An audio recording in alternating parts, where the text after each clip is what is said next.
Když mi bylo 6 let, viděl jsem jednou nádherný obrázek v knize o pralese, která se jmenovala Příběhy ze života. Na obrázku byl Hroznýš, jak políká šelmu. V knížce stálo: Hroznýši svou kořist nežvíkají, polikají ji celou. Potom se nemohou ani hnout a celého půl roku spí a tráví. Hodně jsem tehdy přemýšlel o dobrodružstvích v džungli a také mně se podařilo nakreslit pastelkou první kresbu. Ukázal jsem své veledílo dospělým a ptal jsem se jich, nahání-li jim má kresba strach. Odpověděli mi, proč by klobouk naháněl strach. Ale on to nebyl klobouk. Byl to Hroznýš, jak zažívá slona. Nakreslil jsem tedy vnitřek Hroznýše, aby to dospělí pochopili. Oni totiž potřebují vždycky nějaká vysvětlení. Dospělí mi však poradili, abych nechal toho kreslení otevřených a zavřených hroznýšů a zajímal se raději o zeměpis, dějepis, počty a mluvnici. Tak se stalo, že jsem se v 6 letech vzdal skvělé malířské kariéry. Dospělí sami nikdy nic nechápou a děti to hrozně unavuje stále a stále jim něco vysvětlovat. Musel jsem si tedy vybrat jiné povolání a naučil jsem se řídit letadlo. Létal jsem tak trochu po celém světě. A je pravda, že mi zeměpis hodně posloužil. Dovedl jsem na první pohled rozeznat Čínu od Arizony. Je to velice užitečné, když člověk v noci zabloudí. A tak jsem se v životě setkal se spoustou vážných lidí. Žil jsem hodně s dospělými. Poznal jsem je velice zblízka. Ale mé mínění o nich se valně nezměnilo. Když jsem mezi nimi potkal někoho, kdo se mi zdál trochu bystrý, ověřil jsem si na něm svou zkušenost s kresbou, kterou mám stále schovanou. Chtěl jsem vědět, je-li opravdu chápavý. Ale vždycky mi odpověděl, to je klobouk. Nepovídal jsem mu tedy už ani o hroznýších, ani o pralesích, ani o hvězdách. Přizpůsobil jsem se mu. Mluvil jsem s ním o bridži, golfu, politice a o kravatách. A dospělý byl velice spokojen, že poznal tak rozumného člověka.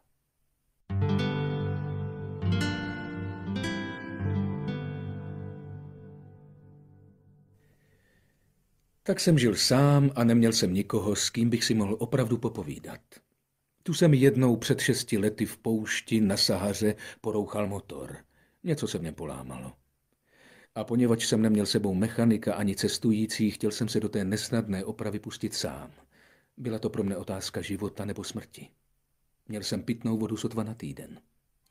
První večer jsem tedy usnul v písku na 1000 mil od jakékoliv obydlené končiny. Byl jsem opuštěnější než trosečník na voru uprostřed oceánu. Dovedete si proto představit, jaké bylo mé překvapení, když mě na úsvitě probudil zvláštní hlásek. Prosím pěkně, nakresli mi beránka. Cože? Nakresli mi beránka. Vyskočil jsem, jako by do mne hrom uhodil. Dobře jsem si protřel oči. Pozorně jsem se podíval a spatřil jsem prazvláštního človíčka, který si mě vážně prohlížel.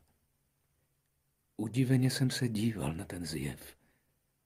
Považte jen, že jsem byl na 1000 mil od jakéhokoliv obydleného kraje. A můj človíček nevypadal, jako by zabloudil, ani jako by byl na smrt unavený, nebo vyhladovělý, polomrtvý žízní, nebo na smrt vylekán. Vůbec nevypadal jako dítě ztracené v poušti, na 1000 mil od nějakého obydleného kraje.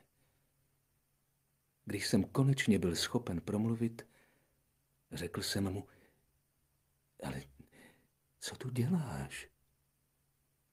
A tu mi docela tiše, jako něco nesmírně vážného, opakoval.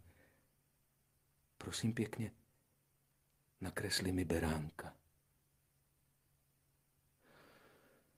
Když stojíme před příliš velkou záhadou, neodvážíme se neuposlechnout. Ačkoliv se mi to zdálo zde, na tisíce mil ode všech obydlených míst a v nebezpečí smrti nesmyslné, vytáhl jsem z kapsy list papíru a plnicí pero.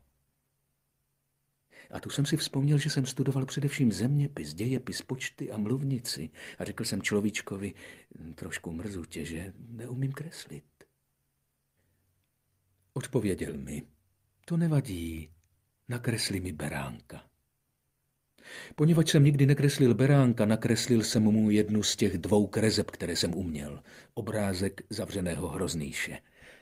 A úžasl jsem, když jsem slyšel, jak mi ten človíček povídá. Ale ne, já nechci slona v hroznýši. Hroznýš je moc nebezpečný a slon zabere hodně místa. U mne doma je všechno malinké. Potřebuji beránka. Nakresli mi beránka. Tak jsem tedy kreslil. Díval se pozorně a pak řekl, ne, tenhle je už moc nemocný, udělej mi jiného. Nakreslil jsem obrázek. Můj přítel se mile schovívavě usmál. Ale podívej se, to není beránek, to je berán, má rohy. Tak jsem kresbu znovu předělal. On ji však zase odmítl jako ty předcházející. Ten je moc starý, já chci takového, aby dlouho žil. A tu, protože jsem ztratil trpělivost a protože jsem spěchal, abych se co nejdřív pustil do rozebírání motoru, načmáral jsem kresbu a prohlásil jsem. To je bedínka. Beránek, kterého chceš, je uvnitř. Ale byl jsem velice překvapen, když se obličej mého malého soudce rozzářil. Právě tak jsem to chtěl. Myslíš, že ten beránek bude potřebovat hodně trávy? Proč? Protože u mne doma je všechno malinké. Jistě, to postačí. Dal jsem ti docela malého beránka. Sklonil se nad kresbu. No, není tak docela malý. Podívej, on usnul. A tak jsem se seznámil s malým princem.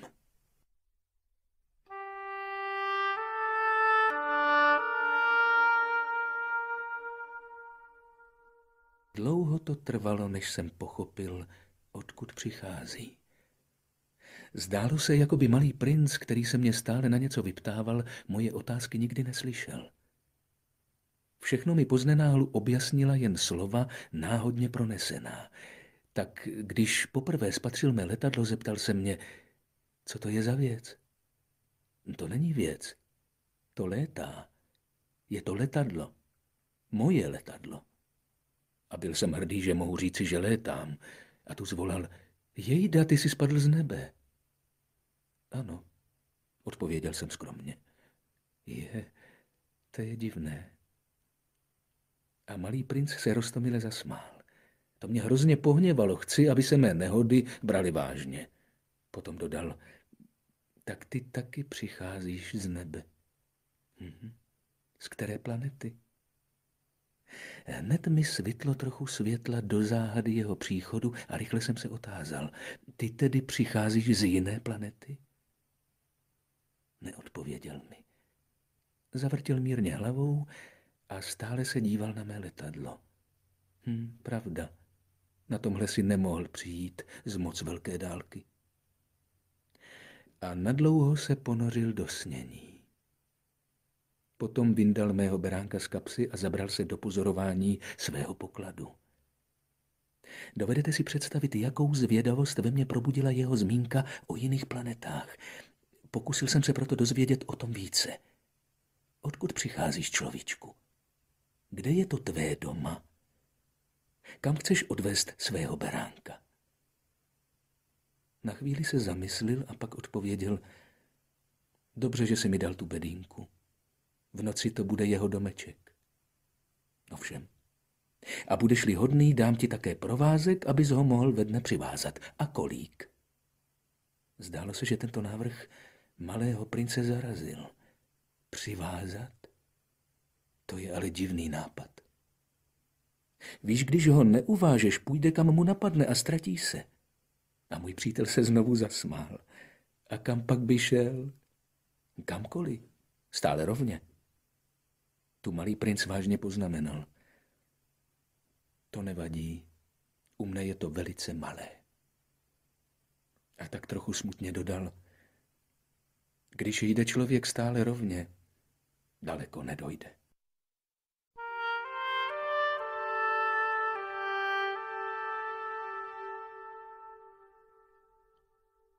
Tak jsem se dověděl druhou, velmi důležitou věc.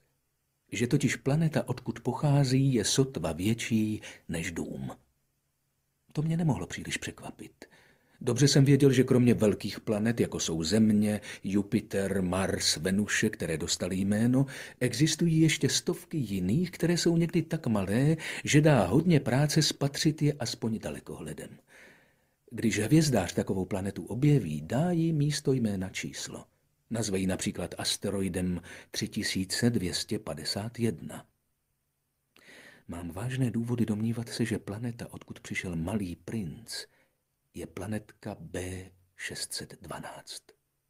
Dospělí si potrpí na číslice. Když jim vypravujete o novém příteli, nikdy se vás nezeptají na věci podstatné. Nikdy vám neřeknou, jaký má hlas, které jsou jeho oblíbené hry, sbírá motýly. Místo toho se vás zeptají, jak je starý, kolik má bratrů, kolik váží, kolik vydělává jeho otec. Teprve potom myslí, že ho znají.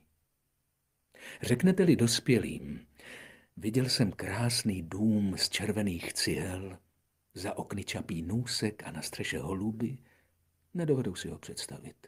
Musíte jim říci, viděl jsem dům za 100 000 franků. Tu hned zvolají, ach, to je krása. A tak řeknete-li jim důkazem, že malý princ skutečně existoval, je to, že byl rozkošný, že se smál a že chtěl beránka. Chce-li někdo beránka, je to důkazem, že žije. Pokrčí rameny a budou s vámi jednat jako s dítětem. Řeknete-li jim však, planeta, odkud pocházel, je asteroid B612, tu je přesvědčíte a dají vám pokoj s otázkami. Jsou už takoví. Nesmíme se na ně zlobit. Děti musí být k dospělým hodně schovývavé. Ovšem my, kteří chápeme život, nestaráme se vůbec o čísla. Byl bych rád začal vyprávět tento příběh tak, jak začínají pohádky. Byl bych rád řekl, byl jednou jeden malý princ. Bydlil na jedné planetě a ta byla o málo větší než on sám. A ten malý princ potřeboval přítele. Tomu, kdo chápe život, by se to zdálo mnohem pravdivější. Nechci totiž, aby se má kniha četla lehkovážně. Je to pro mne velmi bolestné, když mám vypravovat tyto vzpomínky. Je tomu již 6 let, co můj přítel odešel s beránkem. Snažím-li se ho tu popsat, dělám to proto, abych na něho nezapomněl. Je smutné zapomenout na přítele. Každý nemá přítele. A mohu se stát jednou takovým jako dospělí, kteří se už nezajímají o nic jiného než o číslice. Proto jsem si tedy koupil krabici barev a tužky. Je to těžké v mém věku se dát znovu do kreslení, když se člověk nepokusil o nic jiného než v 6 letech o zavřeného a otevřeného hroznýše. Pokusím se ovšem nakreslit portréty co nejvěrněji. Ale nejsem si tak docela jistý, zda se mi to podaří. Jedna kresba se zdaří a druhá už ne. Nemohu také dobře vystihnout jeho postavu. Tu je malý princ příliš velký, tam zase příliš malý. Váhám také, jakou barvu dát jeho obleku. A všelijak tápu, hned je to dobře, hned špatně. Zmýlím se možná v některých důležitějších podrobnostech, ale to už mi musíte prominout.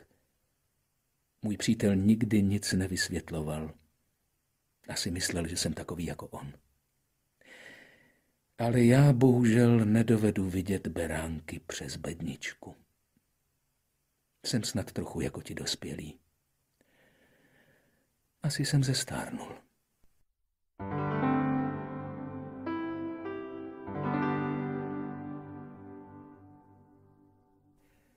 Každý den jsem se dovídal něco o jeho planetě, o odjezdu, o cestě. Dovídal jsem se to pozvolna, jak náhodou o něčem přemýšlel.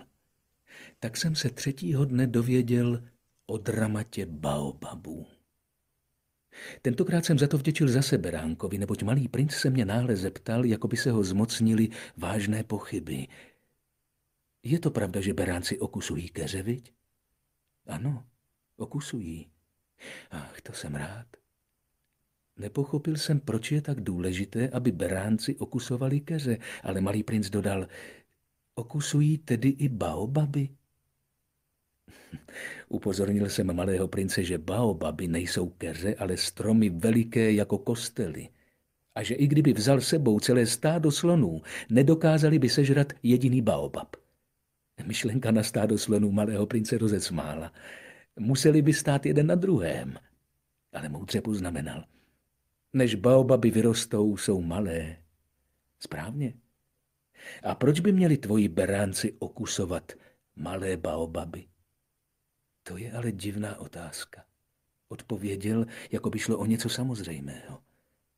A stálo mě to hodně námahy, abych porozuměl tomu problému. A skutečně na planetě malého prince byla jako na všech planetách dobrá tráva i plevel. Tedy z dobrých semen dobrá tráva a ze špatných semen bílý. Ale semena jsou neviditelná. Spí hluboko v zemi, až některému napadne se probudit. Tu se protáhne a k slunci bojácně raší nejprve rozkošný a neškodný malý výhonek. Je-li to řetkvička nebo růže, můžeme je nechat, ať si rostou. Je-li to plevel, musíme ho vytrhnout hned, jak ho rozeznáme. No a na planetě malého prince byla strašná semena. Semena baobabů. Půda planety byla jimi zamořena. A pustíme-li se do baobabu příliš pozdě, už nikdy se ho nezbavíme. Zaroste celou planetu, provrtá ji svými kořeny. A je-li planeta příliš malá a baobabů příliš mnoho, roztrhnou ji. To je věc kázně, řekl mi později malý princ. Když dám ráno do pořádku sebe, musím udělat pořádek na planetě. Je třeba se přinutit a pravidelně vytrhávat baobaby, hned jak je rozeznáme od růží, kterým se moc podobají, když jsou ještě malinké. Je to práce hrozně nudná, ale je velice snadná. Jednou mi poradil, abych se to snažil pěkně nakreslit, aby to u nás děti dobře pochopili. Budou-li jednoho dne cestovat, řekl, může se jim to hodit. Někdy to nevadí, když se práce odloží na později, ale u baobabů je to vždycky katastrofa. Já ti poznal jednu planetu, tam bydlel lenoch. Zanedbal 3 keře. Nakreslil jsem tedy tu planetu podle pokynů malého prince. Nerad dělám mravokárce, ale nebezpečí baobabů je tak málo známé a riziko, kterému se vystavuje ten, kdo by na nějaké planetce zabloudil, je tak velké, že tentokrát dělám výjimku ve své zdrženlivosti a říkám, děti, dejte pozor na baobaby. S touto kresbou jsem si dal proto tolik práce, abych varoval své přátele před nebezpečím, v jehož blízkosti již dlouho žijí, stejně jako já, a ani o tom nevědí. Poučení, které jsem dal, stálo za tu námahu. Když jsem kreslil baobaby, hnala mě k tomu jakási vnitřní nutnost.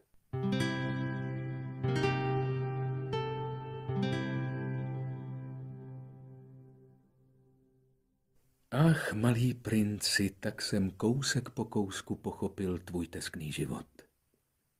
Dlouho pro tebe byly rozptýlením jen kouzelné západy slunce. Tuto novou podrobnost jsem se dověděl 4. dne z rána, když si mi řekl, mám strašně rád západy slunce. Pojďme se na jeden podívat. Ale musíme počkat.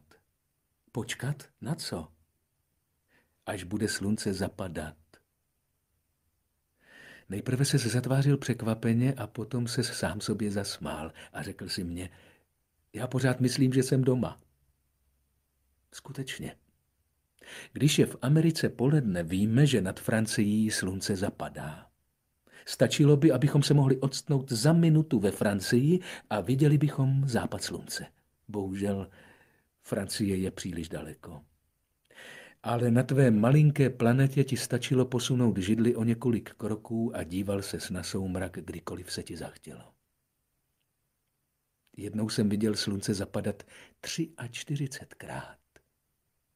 A po chvilce si dodal, víš, když je člověku moc smutno, má rád západy slunce. Tedy v den, kdy jsi viděl západ 43krát, bylo ti tolik smutno? Ale malý princ neodpověděl.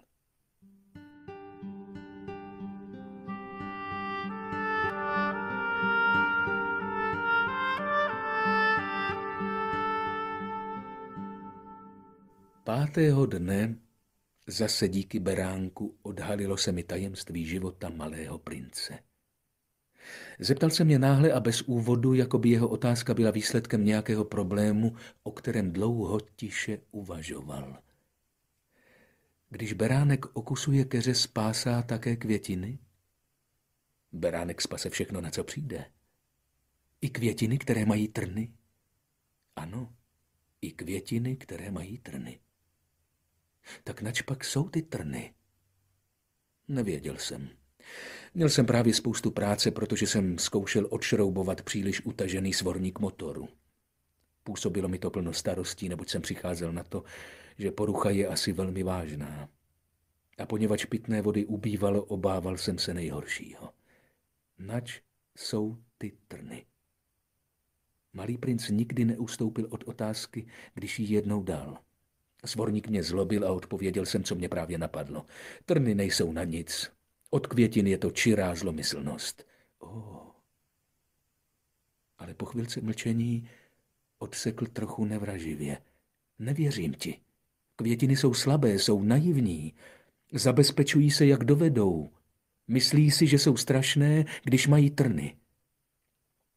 Neodpověděl jsem. V té chvíli jsem si říkal, jestli se ten svorník ještě nepohne, rozbíjí ho kladivem. Malý princ mě znovu vyrošil z přemýšlení. A ty myslíš, že květiny... Ale kde pak nic nemyslím, odpověděl jsem na zdar Bůh. Já myslím na vážné věci. Podíval se na mne úžasle. Na vážné věci? Viděl, jak se skláním s kladivem a s prsty černými od oleje nad předmětem, který se mu zdál hrozně ošklivý. Mluvíš jako ti dospělí. To mě trochu zahambilo. A ještě nemilosrdně dodal. Všechno spleteš dohromady, všechno pomícháš. Byl opravdu velice rozhněván. Potřásal ve větru svými sytě zlatými vlasy. Znám planetu, kde žije jeden moc červený pán. Nikdy nepřivonil ke květině. Nikdy se nepodíval na hvězdu. Nikdy neměl nikoho rád. Nikdy nic nedělal, jen počítal a celý den opakuje jako ty. Já jsem vážný člověk, já jsem vážný člověk. A nafukuje se pýchou. Ale to není člověk, to je píchavka. Cože to je? Píchavka. Malý princ byl teď hněvem celý bledý. Už miliony let si květiny tvoří trny. A beránci je přesto po miliony let okusují. A to není vážná věc, snažíme-li se pochopit, proč se květiny tolik namáhají, aby měly trny, když ty trny na nic nejsou? Co pak boj beránků a květin není důležitý? Není to vážnější a důležitější než počítání toho tlustého červeného pána? A co když já znám květinu, jedinou na světě, protože neroste nikde jinde než na mé planetě? A co když mi tu květinu nějaký beránek rázem zničí, jen tak jednou z rána? A ani si neuvědomí, co dělá. To, že není důležité. Zarděl se a po chvíli pokračoval. Má-li někdo rád květinu, jedinou toho druhu na milionech a milionech hvězd, stačí mu, aby byl šťasten, když se na ty hvězdy dívá. Řekne si, tam někde je má květina. Ale sežere-li beránek květinu, bude to, jako by najednou všechny hvězdy pohasly. A to, že není důležité. Nemohl už dál mluvit.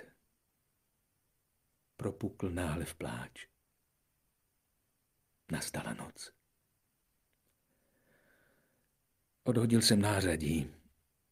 Nezáleželo mi už na kladivu, svorníku, žízni ani smrti. Na jedné hvězdě, na planetě, na té mé, na zemi, bylo nutno utěšit malého prince. Vzal jsem ho do náruče. Kolébal jsem ho. Říkal jsem mu, květině, kterou máš rád, nehrozí nebezpečí. Nakreslím tvému beránkovi náhubek. Nakreslím ti pro tvou květinu ohrádku. Udělám... Nevěděl jsem už pořádně, co říci. Připadal jsem si strašně nešikovný. Nevěděl jsem, jak se mu přiblížit, jak se k němu dostat. Svět slz je tak záhadný.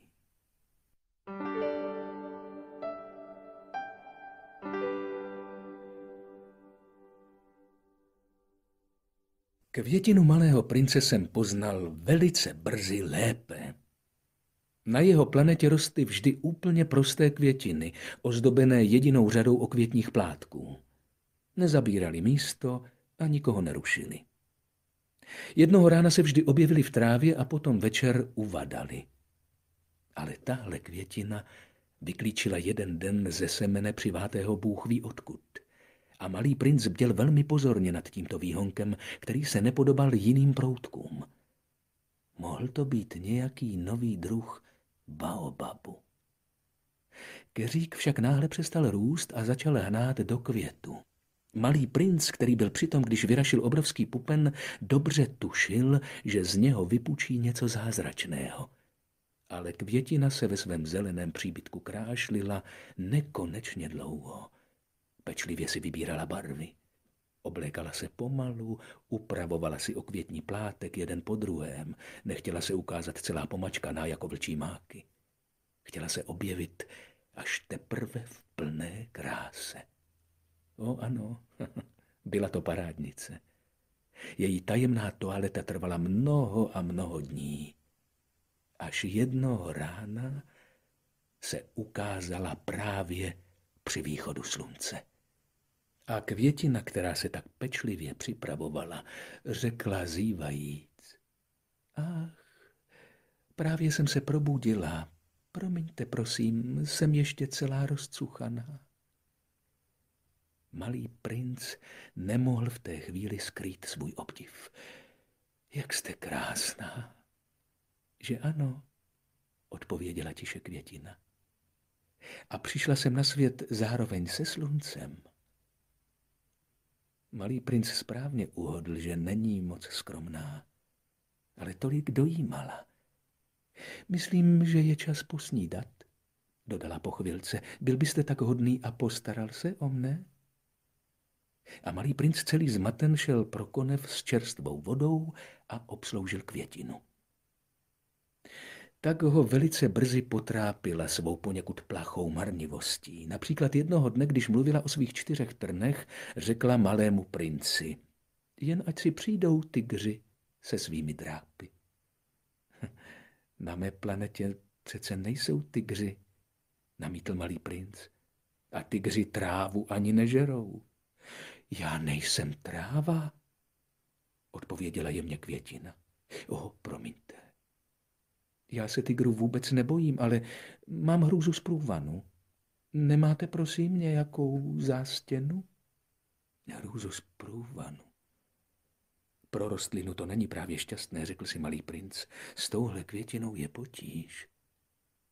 A večer mě dejte pod poklop. U vás je veliká zima, je to tu špatně položené. Tam, odkud přicházím. Ale zarazila se. Přišla jako semeno. Nemohla z jiných světů nic poznat. Zahanbena, že se nechala chytit při pokusu o tak prostinkou lež, 2krát nebo 3krát zakašlala, aby malého prince upozornila, že udělal chybu. A co ta zástěna? Chtěl jsem pro ní jít, ale mluvila jste se mnou. Tu nuceně zakašlala, aby v něm přece jen probudila výčitky svědomí. A tak malý princ, ačkoliv měl dobrou vůli mít jí rád, brzy o ní zapochyboval. Bral vážně bezvýznamná slova a proto byl velice nešťasten. Neměl jsem jí poslouchat. Svěřil jsem jí jednoho dne. Květiny nesmíme nikdy poslouchat. Musíme se na ně dívat a vdechovat jejich vůni. Moje květina naplňovala vůní celou planetu, ale nedovedl jsem se z toho těšit. Historka z drápy, která mě tak dopálila, měla ve mně vzbudit vlastně něhu. A ještě mi svěřil.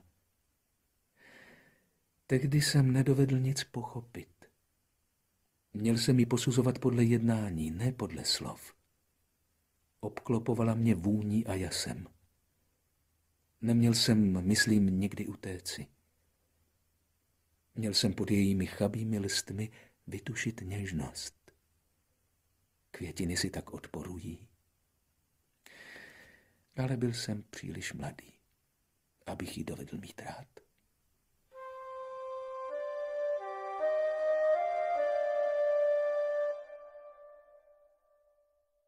Aby mohl planetu opustit, využil, myslím, tahu divokých ptáků. Ráno před odchodem dal planetu pěkně do pořádku. Pečlivě vymetl nevyhaslé sopky. 2 byly v činnosti. A bylo to ohromně pohodlné, když bylo zapotřebí ráno ohřát snídani. Měl také 1 vyhaslou sopku, ale vždycky říkával, člověk nikdy neví.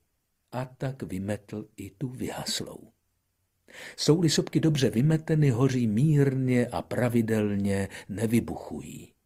Sopečné výbuchy jsou jako oheň v krbu. Na naší zemi jsme ovšem příliš malí, abychom si mohli vymetat sopky. Proto nám způsobují spoustu nepříjemností. Malý princ vytrhl trochu smutně také poslední výhonky baobabů. Myslel, že se snad už nikdy nevrátí. Ale všechny tyto obvyklé práce se mu zdály toho rána nesmírně milé. A když naposledy zalil květinu a chystal se jí zakrýt poklopem, zjistil, že je mu do pláče.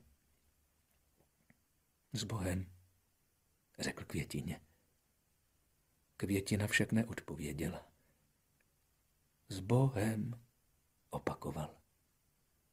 Květina zakašlala, ale ne proto, že byla nachlazená. Byla jsem hloupá, řekla mu konečně. Odpusť mi to. Snaž se být šťasten. Byl překvapen, že mu nic nevyčítá. Stál tu ve velkých rozpacích s poklopem v ruce. Nechápal tu klidnou mírnost. No ano, mám tě ráda, řekla květina. Ty jsi o tom vůbec nevěděl. A byla to má chyba, to nevadí. Ale ty jsi byl zrovna tak hloupý jako já. Hleď, abys byl šťasten. Nech ten poklop, já už ho nechci. Ale vítr? Nejsem tak nachlazená. Čerstvý noční vítr mi udělá dobře, jsem přece květina. Ale zvířata... Musím přece snést 2 nebo 3 housenky, když chci poznat motýly. Je prý to tak krásné. Kdo by mě jinak navštěvoval? Ty budeš daleko. Velkých zvířat se vůbec nebojím. Mám drápy. A naivně ukázala 4 trny. Potom dodala, neotálej tolik, rozčiluje mě to. Rozhodl ses odejít, tak jdi. Nechtěla totiž, aby ji viděl plakat. Byla to nesmírně pyšná květina.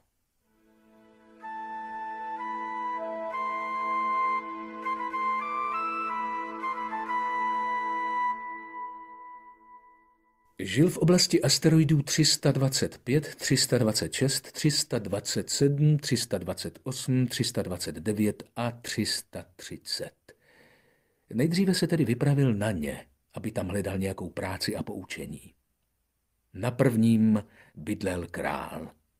Oblečen v purpur a hermelín, seděl na velmi prostém a přece majestátním trůně. Ale hleďme, poddaný, zvolal král, když uviděl malého prince. A malý princ se ptal sám sebe, jak mě může znát, když mě ještě nikdy neviděl. Nevěděl, že králové vidí svět velice zjednodušen. Všichni lidé jsou pro ně poddaní. Pojď blíž, ať tě lépe vidím, řekl mu král a byl moc pyšný, že konečně někomu kraluje. Malý princ se díval, kam si sednout, ale planeta byla celá zaplněna nádherným hermelínovým pláštěm. Zůstal tedy stát a protože byl unaven, zívl. Zívat v přítomnosti krále se nesluší, řekl mu mocnář. Zakazuji ti to. Nemohu se udržet, odpověděl malý princ celý zmatený. Byl jsem dlouho na cestě a nespal jsem. Nařizuji ti tedy, abys zíval, řekl král. Již celá léta jsem neviděl nikoho zívat, je to pro mě něco nového, tak jen zívej dál. Nařizuji ti to. Teď se bojím. Už nemohu, odpověděl malý princ a po uši se začervenal. Odpověděl král. Tak ti nařizuji chvílemi zívat a chvílemi, trochu breptal. A zdál se pohněván. Králi šlo totiž o to, aby se uznávala jeho autorita. Nestrpěl neposlušnost. Byl to absolutistický mocnář. Ale byl také velký dobrák a proto dával rozkazy rozumné. Kdybych nařídil generálovi, aby se proměnil v mořského ptáka a on neuposlechl, nebyla by to vina generálova, ale moje. Mohu se posadit? Zeptal se nesměle malý princ. Nařizuji ti, aby ses posadil, odpověděl král a přitáhl si majestátně cíp svého hermelínového pláště. Malý princ žasl. Planeta byla maličká. Nad čím pak mohl král vládnout?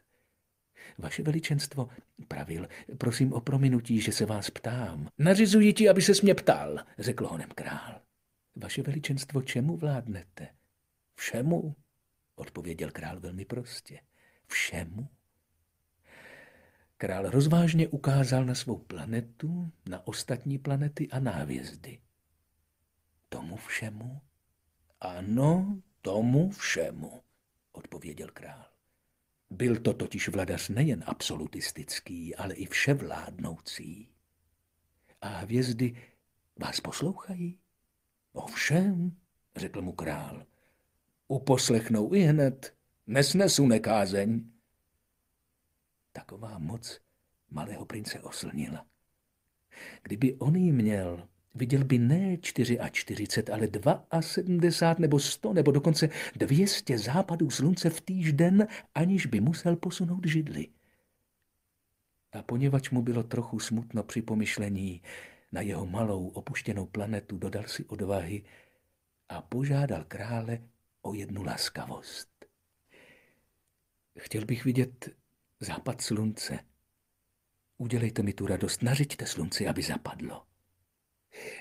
Kdybych nařídil generálovi, aby létal od květiny ke květině, jako létá motýl, nebo aby psal tragédii, nebo aby se proměnil v mořského ptáka a generál by rozkaz neprovedl, čí by to byla chyba?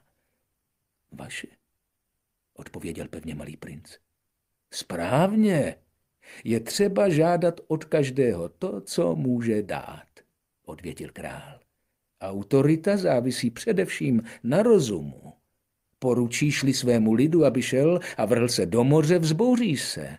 Mám právo vyžadovat poslušnost, protože mé rozkazy jsou rozumné. A co ten můj západ slunce? Připomněl mu malý princ, který nikdy nezapomínal na otázku, když ji jednou dal. Budeš mít ten svůj západ slunce, vyžádám si ho. Ale poněvadž umím vládnout, počkám, až k tomu budou příznivé podmínky. A kdy to bude? Otázal se malý princ. Odpověděl král a podíval se nejprve do tlustého kalendáře. Bude to dnes večer asi ve 6:45. A uvidíš, jak jsou mé rozkazy přesně plněny. Malý princ zívl. Litoval, že přišel o západ slunce a také se už trochu nudil. Nemám tady už co dělat, řekl králi. Zase půjdu. Neodcházej, zvolal král. Byl přece tak hrdý, že má poddaného. Neodcházej, jmenuji tě ministrem. A čeho? Ministrem spravedlnosti. Ale vždyť není koho soudit. To se neví, podotkl král. Ještě jsem nevykonal objížďku po svém království, jsem už hodně starý, nemám místo pro kočár a chůze mě unavuje. Ale já už jsem všechno viděl, řekl malý princ a nahnul se, aby se ještě jednou podíval na druhou stranu planety. Tam na druhé straně také nikdo není. Budeš tedy soudit sám sebe, odpověděl král. To je to nejtěžší. Je mnohem nesnadnější soudit sám sebe než někoho jiného.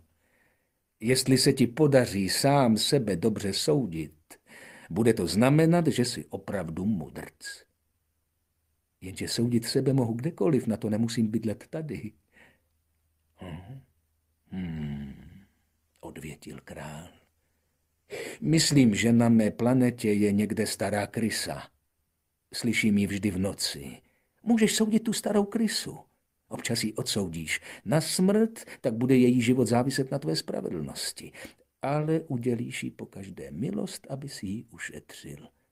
Je tu jenom jedna. Já nemám rád, když se odsuzuje na smrt, odpověděl malý princ.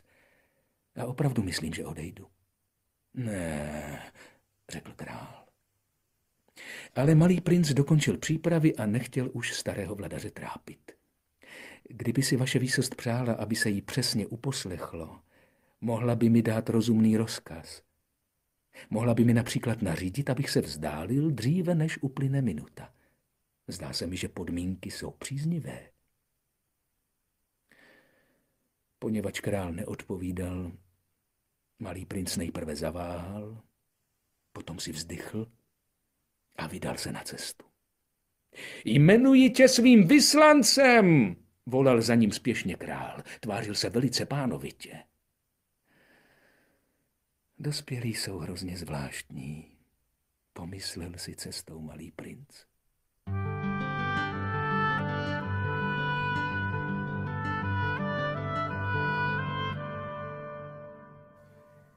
Na druhé planetě bydlil domýšlivec.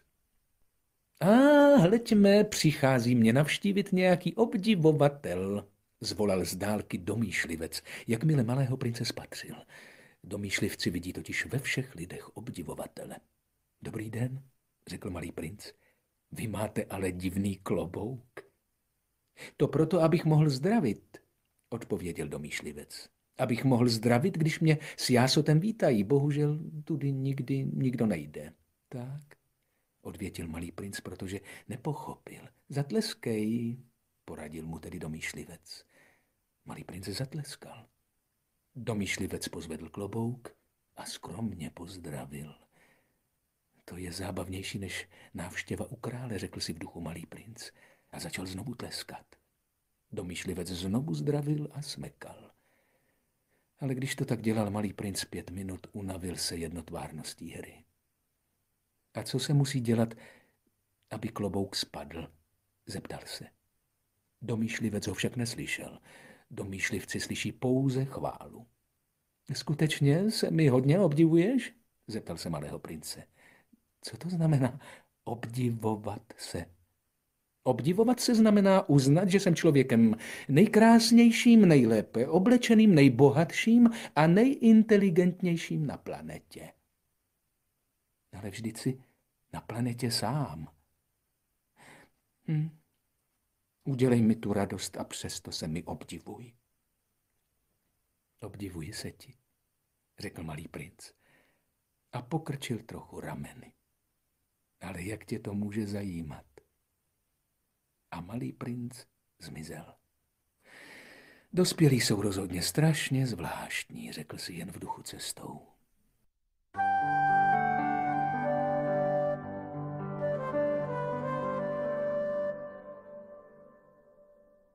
Na další planetě bydlil Pijan. Návštěva u něho byla velice krátká, ale malého prince hodně rozesmutnila. Co tady děláš? Řekl Pijanovi, který seděl mlčky před řadou prázdných a řadou plných lahví. Piji, odpověděl pochmurně Pijan. A proč piješ? Zeptal se malý princ. Abych zapomněl, řekl Pijan.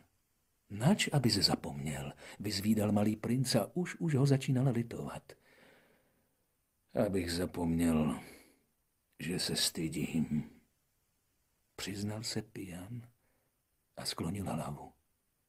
A zač se stydíš? Vyptával se dále malý princ, protože by mu byl rád pomohl. Stydím se, že piji, dodal Pijan a nadobro se odmlčel. A malý princ zmaten odešel. Dospělí jsou rozhodně moc a moc zvláštní, říkal si v duchu cestou.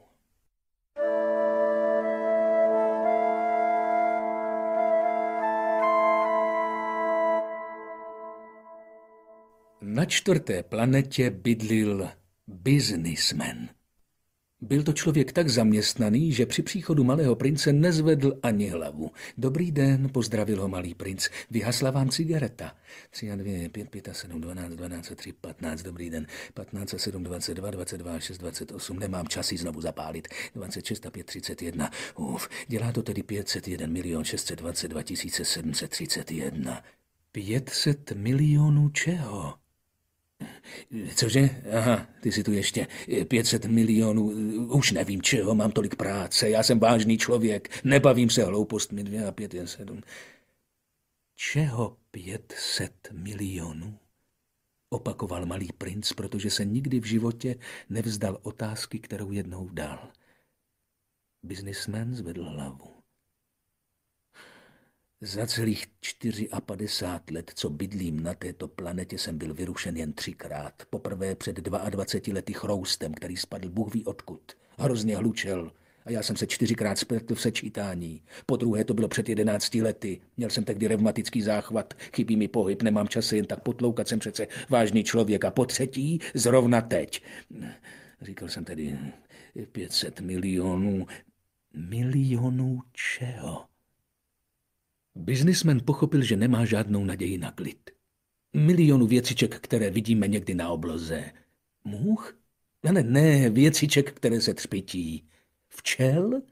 Ale ne, zlatých věciček, o kterých sní lenoši, jenomže já jsem vážný člověk, já nemám čas na snění. Ach tak, hvězd? Ano, hvězd. A co děláš s těmi 500 miliony hvězd? 501 622 731. Já jsem vážný člověk, já jsem přesný. A co s těmi hvězdami děláš? Co s nimi dělám? Ano. Nic. Patří mi. Tobě patří hvězdy? Ano. Ale viděl jsem už krále, který... Králové nejsou majiteli, králové vládnou a v tom je velký rozdíl. A co ti to pomůže, že máš hvězdy? Jsem bohatý. A co ti to pomůže, že jsi bohatý? Mohu si nakoupit jiné hvězdy, pokud někdo nějaké objeví.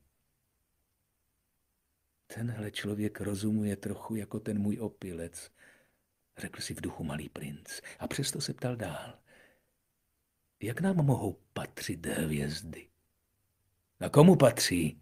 Odsekl mrzutě businessman. To nevím. Nikomu. Tak teda patří mně, neboť já jsem na ně myslel první. A to stačí? Ovšem, když najdeš diamant, který nikomu nepatří, je tvůj. Když najdeš ostrov, který nikomu nepatří, je tvůj. Když máš první nějaký nápad, dáš si ho patentovat, je tvůj. A mně patří hvězdy, protože nikdy nikoho přede mnou nenapadlo, že by mu mohly patřit. To je pravda, řekl malý princ. A co s nimi děláš? Spravuji je. Počítám a přepočítávám je, vysvětloval biznismen.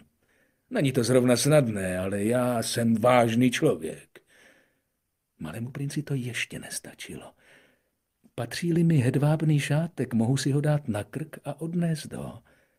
Patří-li mi květina, mohu ji utrhnout a odnést. Ale ty nemůžeš utrhnout hvězdy. Ne, ovšem mohu je dát do banky. Co to znamená? To znamená, že napíšu na papírek počet svých hvězd a potom zamknu ten papír do zásuvky. A nic víc? To stačí. To je zábavné, pomyslel si malý princ. Je to dost poetické, ale ne moc seriózní. Malý princ měl o vážných věcech představy hodně odlišné od představ, jaké mají dospělí. Já mám květinu, řekl ještě, a každý den ji zalévám. Mám 3 sopky a ty vymetám každý týden. Vymetám totiž i tu vyhaslou. Člověk nikdy neví. Pro mé sopky i pro mou květinu je užitečné, že mi patří. Ale ty nejsi hvězdám užitečný. Biznismen otevřel ústa překvapením, nevěděl však, co odpovědět.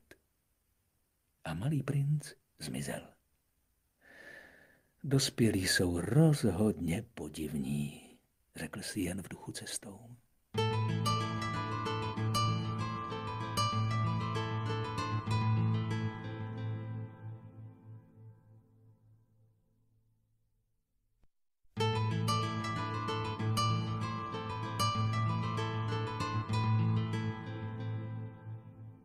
Pátá planeta byla velmi zvláštní. A ze všech nejmenší. Bylo tu právě tak dost místa, aby se sem vešla pouliční svítilna a lampář. Malý princ si nedovedl vysvětlit, k čemu může být někde na planetě bez domů a bez lidí svítilna a lampář. Přesto si v duchu řekl, možná, že ten člověk je zbytečný. A přece je méně zbytečný než král, než domýšlivec, než biznismen a než pijan. Jeho práce má aspoň smysl. Když rozsvítí svítilnu, jako by se zrodilo o hvězdu nebo o květinu víc. Když zhasne svítilnu, jako by květina nebo hvězda šly spát. Je to moc hezké zaměstnání. A opravdu užitečné, protože je hezké. Když přišel na planetu, pozdravil uctivě lampáře. Dobrý den. Proč si právě zhasl svítilnu? To je příkaz, odpověděl lampář. Dobrý den. Co to znamená příkaz? No, to znamená, že musím zhasnout svítilnu. Dobrý večer. A zase ji rozsvítil. Ale proč si ji právě rozžal? To je příkaz, odpověděl lampář. Nerozumím, odvětil malý princ. Není čemu rozumět, řekl lampář. Příkaz je příkaz. Dobrý den. A zhasl svítilnu. Potom si otřel čelo červeně kostkovaným kapesníkem. Je to hrozné zaměstnání. Když si to vyhovovalo, zhášil jsem ráno a rozžíhal večer. Zbývající část dne jsem si mohl odpočinout a zbytek noci spát. A od té doby se příkaz změnil? Příkaz se nezměnil, řekl lampář, to je právě to strašné. Planeta se rok od roku točila rychleji a příkaz se nezměnil. No a? Divil se malý princ. No a teď se otočí jednou za minutu a já nemám ani vteřinku klidu. Rozvěcuji a zháším jednou za minutu. To je divné. Dny u tebe trvají minutu? To není vůbec divné, řekl lampář. Už je tomu měsíc, co spolu hovoříme. Měsíc? Ano. 30 minut. 30 dní, dobrý večer. A zase rozsvítil svou svítilnu. Malý princ ho pozoroval a zamiloval si toho lampáře, který byl tak věrný příkazu. Vzpomněl si na západy slunce, které kdysi pozoroval tak, že posunoval židli. Chtěl svému příteli pomoci. Víš, já znám prostředek, jak si můžeš odpočinout, když budeš chtít. Samozřejmě, že chci, řekl lampář. Vždyť člověk může být současně věrný příkazu a přitom trošku pohodlný. Malý princ pokračoval. Tvá planeta je tak malá, že ji obejdeš 3 kroky. Stačí, když půjdeš dost pomalu, abys zůstával stále na slunci. Když si budeš chtít odpočinout, půjdeš a den bude trvat tak dlouho, jak budeš chtít. To mi moc nepomůže, řekl lampář. Já rád spím. To je smůla, zvolal malý princ. Je to smůla, řekl lampář. Dobrý den. A zhasl svítilnu. Tímto člověkem by všichni pohrdali. Král, domýšlivec, pijan a biznismen, řekl si malý princ a šel dál svou cestou. A přece on jediný mi nepřipadá směšný. Snad protože se zabývá něčím jiným než sám sebou. Lítostivě si povzdechl a řekl si ještě, je to jediný člověk, s kterým bych se mohl spřátelit. Ale jeho planeta je opravdu moc malá. Není tam místo pro 2. Malý princ se však neodvažoval přiznat si, že litoval této šťastné planety zvláště pro těch 1440 západů slunce za 24 hodiny.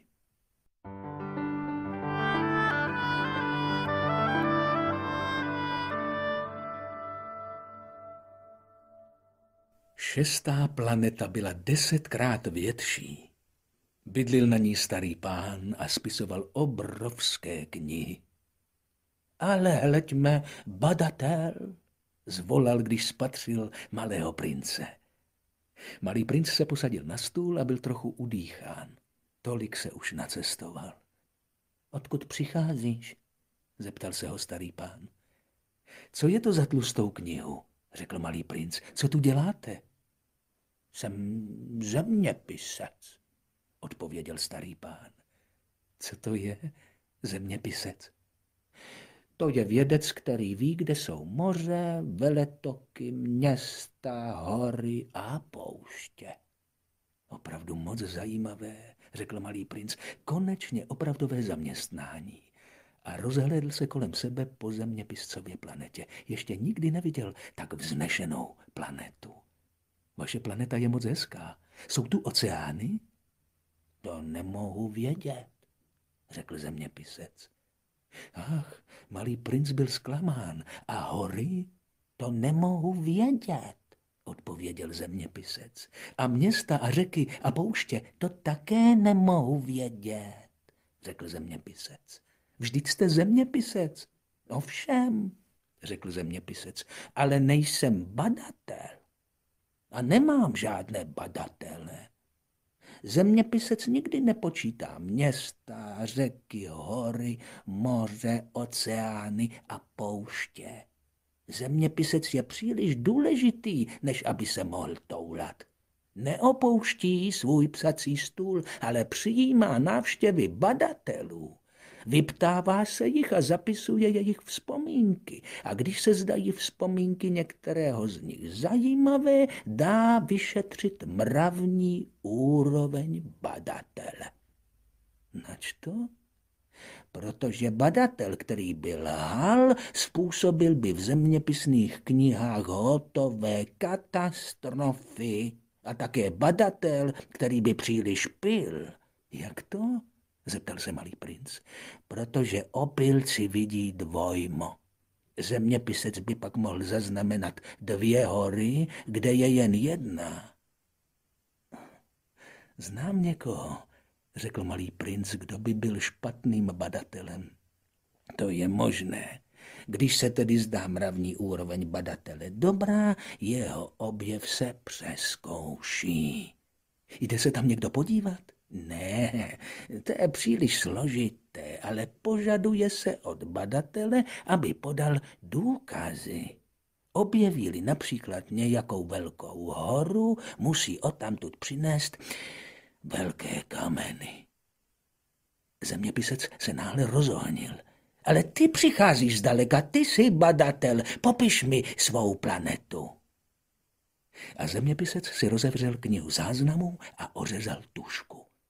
Vypravování badatelů se zaznamenávají nejprve tužkou, inkoustem se zapíší teprve až badatel podá důkazy. Tak povídej, vyzval ho zeměpisec. U mne doma to není moc zajímavé, řekl malý princ, je to tam docela malinké. Mám 3 sopky. 2 jsou v činnosti a 1 je vyhaslá. Ale člověk nikdy neví. Člověk nikdy neví, opakoval zeměpisec. Mám také květinu. My nezaznamenáváme květiny, řekl zeměpisec. A proč? To je to nejhezčí. Protože květiny jsou pomíjející. Co to znamená? Pomíjející. Zeměpisné knihy jsou nejcennější ze všech knih, řekl zeměpisec. Nikdy nevyjdou z módy.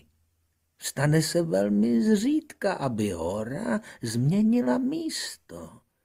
Velmi zřídka také vyschne oceán. Píšeme o věcech trvajících věčně. Ale vyhaslé sopky se mohou probudit k činnosti, přerušil ho malý princ. Co to znamená pomíjející? To je nám jedno, jsou-li sopky vyhaslé nebo činné, řekl zeměpisec. Pro nás je důležitá hora. Ta se nemění. Ale co to znamená pomíjející, opakoval malý princ, neboť se jakživ nevzdal otázky, když ji jednou dal. To znamená něco, čemu hrozí blízký zánik. Mé květině hrozí blízký zánik? Ovšem, má květina je pomíjející, řekl si malý princ, a má jen 4 trny na obranu proti světu. A já jsem ji nechal doma úplně samotnou. Tu se v něm poprvé ozvala lítost, ale znovu si dodal odvahy. Co mi radíte, abych navštívil? Zeptal se. Planetu Zemi, odpověděl zeměpisec. Má dobrou pověst. Malý princ odešel a myslel na svou květinu.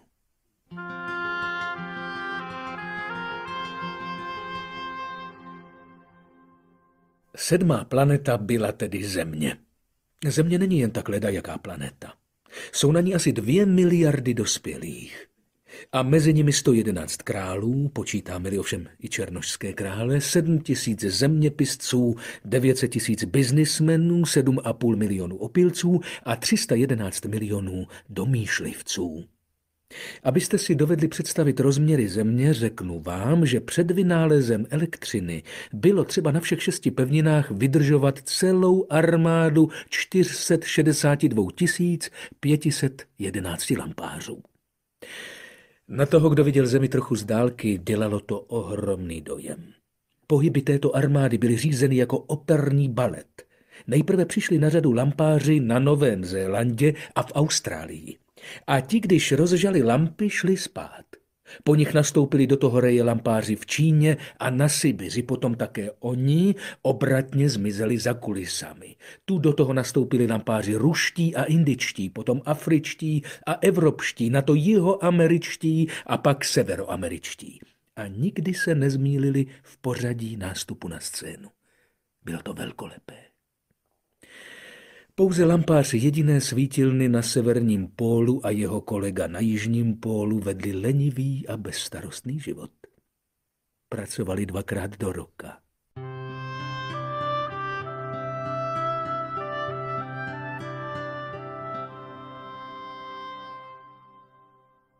Když chce být člověk vtipný, stane se, že si někdy trochu zalže. Nebyl jsem moc poctivý, když jsem vám vyprávěl o tom lampáři. Riskuji, že vyvolám špatnou představu o naší planetě u těch, kdo ji neznají. Lidé zabírají na Zemi velice málo místa. Kdyby ty 2 miliardy obyvatel, kteří zalidňují Zemi, stáli trochu stlačeny jako na táboru lidu, vešli by se snadno na náměstí 20 mil dlouhé a 20 mil široké. Mohli bychom vtěsnat lidstvo na nejnepatrnější ostrůvek v Tichém oceánu. Dospělí vám však nebudou věřit. Myslí si, že zabírají mnoho místa. Připadají si důležití jako baobaby. Poraďte jim tedy, aby počítali. Zbožňují číslice, bude se jim to líbit. Ale vy nestrácejte čas takovou ohavnou úlohou. Je to zbytečné. Přece mi důvěřujete.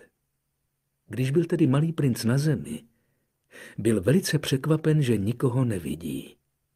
Už měl strach, že si popletl planetu, když tu nějaký kroužek barvy měsíce se pohnul v písku. Dobrou noc, řekl malý princ jen tak, nazdař Bůh.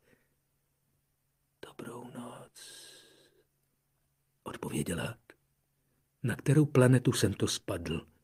Zeptal se malý princ. Na Zemi, do Afriky, odpověděl had. Ach, a na Zemi nikdo není? Tady je poušť a na pouštích nikdo není. Země je veliká, řekl had. Malý princ si sedl na kámen, pohlédl k obloze a pravil. Tak si říkám, jestli hvězdy září proto, aby každý mohl jednoho dne najít tu svou. Podívej se na mou planetu. Je právě nad námi, ale jak je daleko. Je krásná, řekl had. Proč jsi sem přišel? Mám trampoty s jednou květinou, odpověděl malý princ. Tak, řekl had. Odmlčeli se. Kde jsou lidé? Zeptal se zase malý princ. V poušti je každý trochu osamělý. Osamělí jsme i mezi lidmi, namítl had. Malý princ se na něj dlouze zadíval. Ty jsi podivné zvíře, řekl mu konečně. Tenké jako prst, ale jsem mocnější než prst krále, řekl had. Malý princ se usmál. No, příliš mocný nejsi, nemáš ani nožky, ani cestovat nemůžeš. Mohu tě unést dál než loď, řekl had. Stočil se okolo kotníku malého prince jako zlatý náramek. Koho se dotknu, vrátím ho zemi, ze které vyšel, řekl ještě. Ale ty jsi čistý a přicházíš z hvězdy. Malý princ neodpověděl. Je mi tě líto, když tě vidím tak slabého na této zemi ze žuly. Mohu ti jednoho dne pomoci, bude-li se ti příliš stýskat po tvé planetě. Mohu. Já jsem ti dobře rozuměl, řekl malý princ. Ale proč mluvíš stále v hádankách? Já je všechny rozluštím, odpověděl had. A umlkli.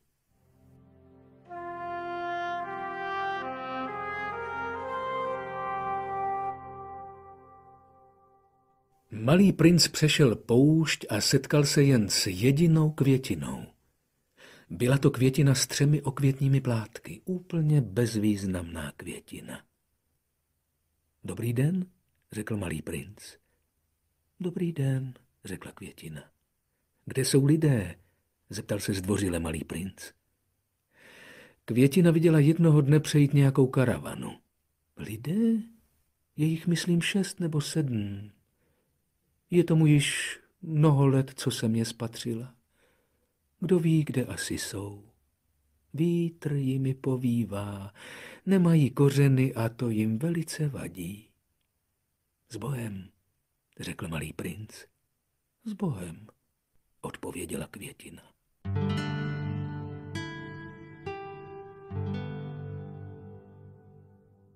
Malý princ vystoupil na vysokou horu. Jediné hory, které kdy poznal, byly 3 sopky a ty mu sahaly po kolena. A vyhaslé sopky používal jako stoličky. Z téhle vysoké hory, pomyslel si, uvidím naráz celou planetu a všechny lidi. Ale spatřil jen jehlovité špičky skal. Dobrý den, zvolal nazdař Bůh. Dobrý den, dobrý den, dobrý den, opakovala ozvěna. Kdo jste?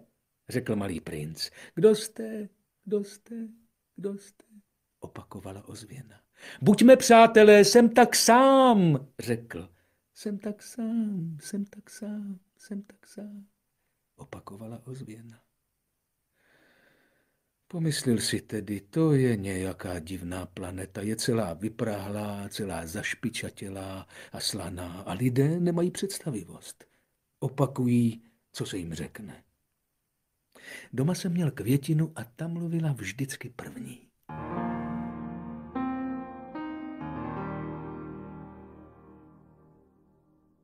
Ale když tak malý princ šel dlouho pískem, skalinami a sněhem, stalo se, že objevil konečně cestu. A všechny cesty vedou k lidem. Dobrý den, řekl. Byla to zahrada plná růží. Dobrý den, odpověděli růže. Malý princ se na ně zadíval. Všechny se podobaly jeho květině. Kdo jste? Zeptal se jich úžasle. Jsme růže, řekli růže. Řekl malý princ. A cítil se hrozně nešťastný. Jeho květina mu vypravovala, že je jediná svého druhu ve vesmíru. A tady jich bylo 5000 v jediné zahradě, jedna jako druhá. Strašně by jí to mrzelo, řekl si, kdyby to viděla. Moc by kašlala a předstírala by, že umírá, jen aby nebyla směšná. A musel bych dělat, že oni pečují, neboť jinak by raději opravdu umřela, jen aby mě taky pokořila. Potom si ještě řekl, myslel jsem, že jsem bohatý, že mám jedinečnou květinu a zatím mám jen obyčejnou růži. Ta růže a mé 3 sopky, které mi sahají po kolena a z nichž jedna je možná navždy vyhaslá, nedělají ze mne moc velikého prince.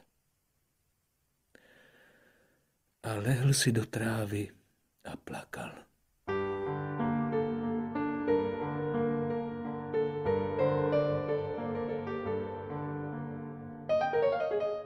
Tu se objevila liška. Dobrý den, řekla. Dobrý den, zdvořile odpověděl malý princ. Obrátil se, ale nic neviděl. Jsem tady, pod jabloní, řekl ten hlas. Kdo jsi? Zeptal se malý princ. Jsi moc hezká. Jsem liška, řekla liška. Pojď si se mnou hrát, navrhl jí malý princ. Jsem tak smutný, nemohu si s tebou hrát, namítla liška. Nejsem ochočena. Promiň, řekl malý princ. Chvíli přemýšlel a pak dodal. Co to znamená ochočit? Ty nejsi zdejší, řekla liška.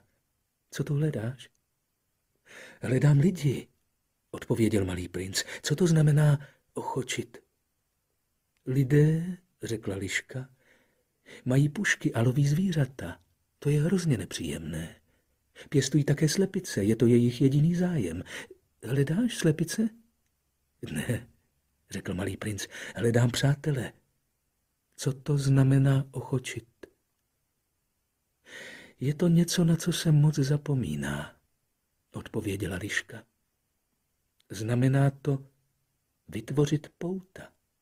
Vytvořit pouta? Ovšem, řekla liška. Ty jsi zatím pro mne jen malým chlapcem, podobným 100 000 malých chlapců. Nepotřebuji tě. A ty mě také nepotřebuješ. Jsem pro tebe jen liškou podobnou 100 000 lišek. Ale když si mě ochočíš, budeme potřebovat jeden druhého. Budeš pro mne jediným na světě a já zase pro tebe jedinou na světě. Začínám chápat, řekl malý princ. Znám jednu květinu, myslím, že si mě ochočila. To je možné, dodala liška. Na zemi je vidět všelicos. To není na zemi, řekl malý princ. Zdálo se, že to probudilo v lišce velikou zvědavost. Na jiné planetě? Ano. Jsou na té planetě lovci? Nejsou. Ach, to je zajímavé. A slepice? Také ne. Nic není dokonalé, povzdychla liška. Ale vrátila se k svému nápadu. Můj život je jednotvárný. Honím slepice a lidé honí mne. Všechny slepice jsou si navzájem podobné a také lidé jsou si podobní. Trochu se proto nudím. Ale když si mě ochočíš, bude můj život jakoby prozářen sluncem. Poznám zvuk tvých kroků, který bude jiný než všechny ostatní. Ostatní kroky mě zahánějí pod zem. Ale tvůj krok mě jako hudba vyláká z doupěte. A pak podívej se. Vidíš tamhle ta obilná pole? Nejím chléb. Obilí je pro mne zbytečné. Obilná pole mi nic nepřipomínají. A to je smutné. Ale ty máš zlaté vlasy. Bude to opravdu nádherné, až si mě ochočíš. Zlaté obilí mi tě bude připomínat. A já budu milovat šumění větru v obilí. Liška umlkla a dlouho se dívala na malého prince. Ochoč si mě, prosím, řekla. Velmi rád, odvětil malý princ, ale nemám moc času, musím objevit přátele a poznat spoustu věcí. Známe jen ty věci, které si ochočíme, řekla liška. Lidé už nemají čas, aby něco poznávali. Kupují u obchodníků věci úplně hotové. Ale poněvadž přátelé nejsou na prodej, nemají přátel. Chceš-li přítele, ochoť si mě. Co mám dělat? Zeptal se malý princ. Musíš být hodně trpělivý, odpověděla liška. Sedneš si nejprve kousek ode mne, takhle, do trávy. Já se budu na tebe po očku dívat, ale ty nebudeš nic říkat. Řeč je pramenem nedorozumění. Každý den si však budeš moci sednout trošku blíž. Druhý den přišel malý princ zas. Bylo by lépe, kdybys přicházel vždycky ve stejnou hodinu, řekla liška. Přijdeš-li například ve 4 hodiny odpoledne, již od 3 hodin budu šťastná. Čím více čas pokročí, tím budu šťastnější. Ve 4 hodiny budu už rozechvělá a neklidná. Objevím cenu štěstí. Ale budeš-li přicházet v různou dobu, nebudu nikdy vědět, v kterou hodinu vyzdobit své srdce. Je třeba zachovávat řád. Co to je řád? Řekl malý princ. To je něco také moc zapomenutého, odpověděla liška. To, co odlišuje jeden den od druhého, 1 hodinu od druhé. Moji lovci například zachovávají také řád. Tančí každý čtvrtek s děvčaty z vesnice. Každý čtvrtek je tedy nádherný den. Jdu na procházku až do vinice. Kdyby lovci tančili kdykoliv, všechny dny by se podobaly jeden druhému a neměla bych vůbec prázdniny. Tak si malý princ ochočil lišku. A tu se přiblížila hodina odchodu. Ach, budu plakat, řekla liška. To je tvá vina, řekl malý princ. Nepřál jsem ti nic zlého, ale ty jsi chtěla, abych si tě ochočil. Ovšem, řekla liška. Ale budeš plakat, namítl malý princ. Budu plakat, řekla liška. Tak tím nic nezískáš. Získám. Vzpomeň si na tu barvu obilí. A potom dodala, jdi se podívat ještě jednou na růže. Pochopíš, že ta tvá je jediná na světě. Přijdeš mi dát s Bohem a já ti dám dárek. Tajemství.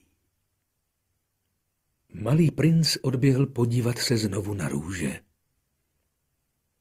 Vy se mé růži vůbec nepodobáte. Vy ještě nic nejste, řekl jim. Nikdo si vás neochočil a vy jste si nikoho neochočili. Jste takové, jako byla má liška. Byla to jen liška podobná 100 000 jiných lišek, ale stala se z ní má přítelkyně a teď je pro mě jediná na světě. A růže byly celé zaražené. Jste krásné, ale jste prázdné, pokračoval.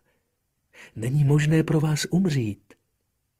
Pravda, o mé růži by si obyčejný chodec myslel, že se vám podobá, ale ona jediná je důležitější než vy všechny, protože právě ji jsem zaléval, protože jsem jí dával pod poklop, protože jsem jí chránil zástěnou, protože jsem jí pozabíjel housenky, kromě 2 nebo 3, z kterých budou motýly, protože právě ji jsem poslouchal, jak naříkala, nebo se chlubila, nebo dokonce někdy mlčela.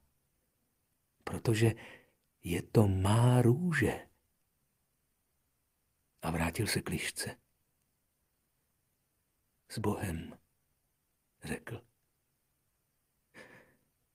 S Bohem, řekla liška.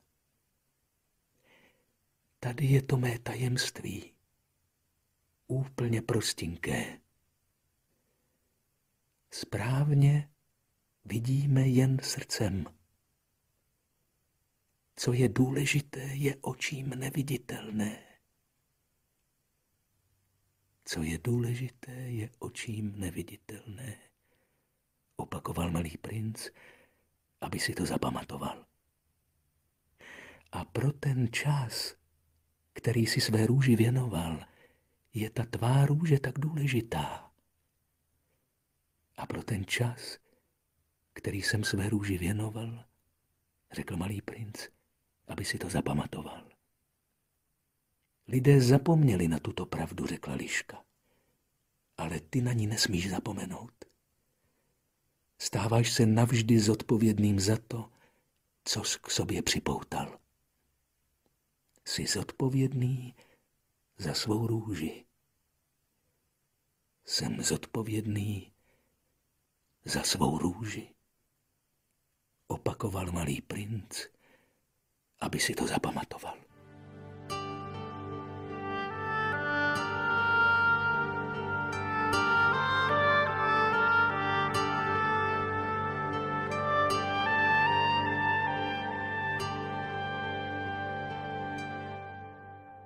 Dobrý den, pozdravil malý princ. Dobrý den, řekl výhybkář. Co tu děláš? Zeptal se malý princ. Třídím cestující po 1000 balících, řekl výhybkář. Vypravují vlaky a ty je odvážejí hned napravo, hned nalevo. A osvětlený rychlík, dunící jako hrom, otřásl domkem výhybkáře. Mají náramně na spěch, řekl malý princ. Co hledají? To neví ani člověk na lokomotivě, odpověděl výhybkář. a druhý osvětlený rychlík zaduněl v opačném směru. To už se vracejí? Ptal se malý princ. To nejsou oni, řekl výhybkář, to jsou zase jiní. Nebyli snad spokojeni tam, kde byli? Nikdy nejsme spokojeni tam, kde jsme, vysvětloval výhybkář a jako hrom zaduněl třetí osvětlený rychlík. To jedou za těmi prvními cestujícími? Zeptal se malý princ. Nejedou vůbec za ničím, řekl výhybkář, ve vlaku spí nebo zývají. Jen děti mají nos přitisknutý na okna. Jedině děti vědí, co hledají, pravil malý princ. Ztrácejí čas pro hadrovou panenku, panenka začne být pro ně hrozně důležitá a když jim ji někdo vezme, pláčou. Mají štěstí, řekl výhybkář.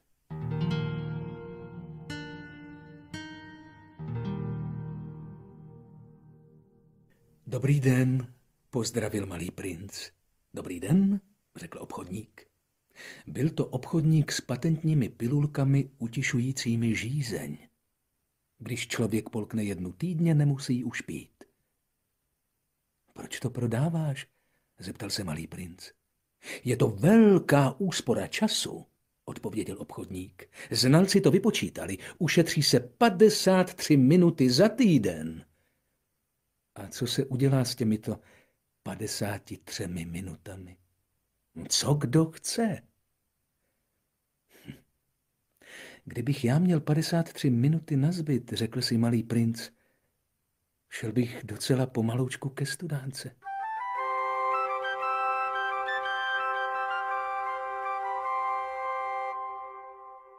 Bylo to už 8. den, co se mi na poušti porouchal motor. A když jsem poslouchal historii o obchodníkovi, pil jsem poslední kapku ze své zásoby vody. Víš, řekl jsem malému princi, ty tvé vzpomínky jsou moc hezké, ale já jsem ještě neopravil letadlo. Nemám už co pít. A byl bych také šťasten, kdybych mohl jít docela pomaloučku ke studánce. Moje přítelkyně Liška, řekl mi, človíčku, už nejde o Lišku. Proč?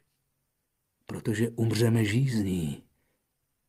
Nepochopil, proč takhle uvažuji a odpověděl mi, je dobře, když jsme měli přítele, i když máme umřít. Já jsem hrozně rád, že jsem měl přítelkyni Lišku. Neuvědomuje si nebezpečí, řekl jsem si. Nemá nikdy hlad ani žízeň. Stačí mu trochu slunce. Ale podíval se na mne a odpověděl na mou myšlenku. Mám taky žízeň. Hledejme studnu. Mávl jsem unaveně rukou. Nemá vůbec smysl hledat studnu nazdař Bůh v nekonečné poušti. Přesto jsme se dali na cestu. Když jsme tak kráčeli celé hodiny mlčky, snesla se noc a začaly se rozžíhat hvězdy. Viděl jsem je jako ve snu, protože jsem měl ze žízně trošku horečku. Slova malého prince mi tančila v mysli. Ty máš také žízeň? Zeptal jsem se ho. Neodpověděl mi na otázku, řekl pouze, voda může dělat dobře i srdci. Nerozuměl jsem jeho odpovědi, ale mlčel jsem. Dobře jsem věděl, že se ho nesmím ptát. Byl unaven. Sedl si. Já jsem si sedl vedle něho. Chvíli mlčel a pak ještě řekl, hvězdy jsou krásné, protože je na nich květina, kterou není vidět. Ano. Jistě, řekl jsem. A mlčky jsem pozoroval vlny písku ve svitu měsíce. Poušť je krásná, dodal. A měl pravdu. Vždycky jsem miloval poušť. Usedneme na pískový přesyp, nevidíme nic, neslyšíme nic. A přece něco září v tichu. Poušť je krásná právě tím, že někde skrývá studnu, řekl malý princ. Byl jsem překvapen, že pojednou chápu to tajemné záření písku. Když jsem byl malým chlapcem, bydlel jsem ve starobylém domě a pověst vyprávěla, že je tam zakopán poklad. Nikdy jej ovšem nikdo nedovedl objevit a snad jej ani nehledal, ale dodával kouzlo celému tomu domu. Můj dům skrýval ve svých hlubinách tajemství. Ano, řekl jsem malému princi, ať už je to dům, hvězdy nebo poušť, to, co je dělá krásnými, je neviditelné. Jsem rád, že souhlasíš s mou liškou, pravil. Poněvadž malý princ usínal, vzal jsem ho do náruče a vydal jsem se znovu na cestu. Byl jsem dojat. Měl jsem pocit, jako bych nesl křehký poklad. Zdálo se mi dokonce, že není na zemi nic křehčího. Ve svitu měsíce jsem pozoroval to bledé čelo, zavřené oči, kadeře chvějící se ve větru a říkal jsem si, co zde vidím, je jen skořápka. To nejdůležitější je neviditelné. A poněvadž se jeho pootevřené rty slabě usmívaly, řekl jsem si také, co mě na spícím malém princi tolik dojímá, je jeho věrnost květině. Ten obraz růže, který v něm září jako plamínek lampy, i když spí. A tušil jsem, že je ještě křehčí. Lampy musíme dobře chránit. Stačí závan větru a lampa zhasne. A jak jsem tak kráčel, objevil jsem na úsvitě studnu.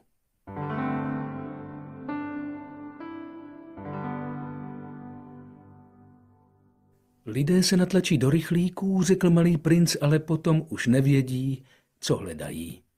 A tak se rozčilují a točí se kolem dokola. A dodal, nestojí to za to. Studna, ke které jsme přišli, se nepodobala saharským studnám. Studny na Sahaře jsou pouhé jámy, vyhloubené v písku. Tahle se podobala studni na vesnici. Ale nebyla tam žádná vesnice a myslel jsem, že se mi to jen zdá. To je zvláštní, řekl jsem malému princi, všechno je připraveno.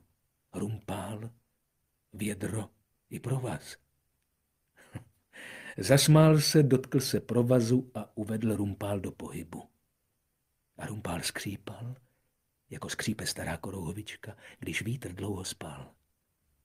Slyšíš? Řekl malý princ. Probouzíme tuto studnu a ona zpívá. Nechtěl jsem, aby se namáhal. Počkej, řekl jsem mu, pro tebe je to příliš těžké. Pomalu jsem vytahoval vědro až k okraji. Postavil jsem je na roubení, pěkně do rovnováhy. V uších mi stále zněl zpěv rumpálu. A ve vodě, která se dosud chvěla, jsem viděl chvějící se slunce. Toužím po té vodě, řekl malý princ. Dej mi prosím napít. A tu jsem pochopil, co hledal. Zvedl jsem vědro až k jeho rtům, pil se zavřenýma očima. Bylo to líbezné jako sváteční den. Ale tato voda byla docela něco jiného než obyčejný pokrm. Zrodila se z pochodu pod hvězdnou oblohou, ze zpěvu rumpálu a z úsilí mých paží. Byla srdci tak milá jako nějaký dárek. Když jsem byl malý chlapec, světlo vánočního stromku a něha úsměvů, to vše dodávalo vždycky zvláštní záři vánočnímu dárku, který jsem dostal. U vás lidé pěstují 5000 růží v jedné zahradě, řekl malý princ. A přece tam nenalézají to, co hledají. Nenalézají, odpověděl jsem. A přesto by mohli najít, co hledají, v jediné růži nebo v trošce vody. Jistě, odpověděl jsem. A malý princ dodal, ale oči jsou slepé. Musíme hledat srdcem. Napil jsem se. Dobře se mi dýchalo. Písek za úsvitu má barvu medu. Radoval jsem se i z té medové barvy. Proč jsem jen pocítil tíseň? Musíš dodržet slib, řekl tichonce malý princ a zase si sedl ke mně. Jaký slib? Víš, náhubek pro beránka. Jsem zodpovědný za tu květinu. Vytáhl jsem z kapsy své náčrty. Malý princ je uviděl a zasmál se. Ty tvé baobaby se trochu podobají hlávkám zelí. A já na ně byl tak hrdý. Ta tvá liška, její uši, ty se trochu podobají růžkům a jsou hrozně dlouhé. A znovu se zasmál.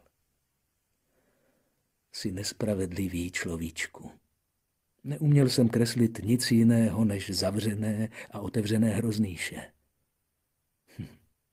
Ale to bude dobré, řekl. Děti jsou chápavé. Nakreslil jsem mu tedy náhubek.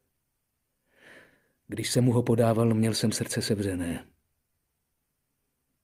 Ty máš nějaké plány, které neznám. Ale neodpověděl mi na to, řekl, víš, můj příchod na zemi, zítra bude jeho výročí. Chvilku mlčel a potom ještě dodal, spadl jsem nedaleko odtud. A začervenal se. Znovu jsem pocítil, aniž jsem věděl proč, zvláštní bolest. Přesto mi napadla otázka. Tak to není náhodou, že ses procházel tenkrát ráno, když jsem tě před týdnem poznal jen tak sám na tisíce mil ode všech obydlených krajů. Vracel ses k místu, kam si spadl? Malý princ se začervenal. A váhavě jsem dodal, snad kvůli tomu výročí? Malý princ se znovu začervenal. Nikdy neodpovídal na otázky, ale když se někdo červená, znamená to ano. Vidíte? Ach, řekl jsem, mám strach. Ale on pravil, musíš teď pracovat. Musíš se vrátit ke svému stroji. Budu tady na tebe čekat. Vrať se zítra večer. Nebyl jsem však uklidněn. Vzpomněl jsem si na lišku. Člověk se vydává v nebezpečí, že bude trochu plakat, když se nechal ochočit.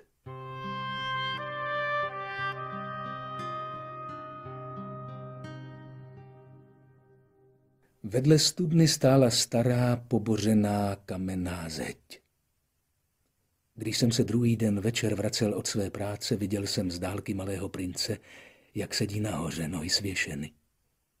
A slyšel jsem, že říká, tak ty už si na to nevzpomínáš? Tady to přece nebylo. Nějaký hlas mu zřejmě odpověděl, protože malý princ namítl. Ale ano, je to ten den, ale ne to místo. Šel jsem dál ke zdi. Stále jsem nikoho neviděl ani neslyšel.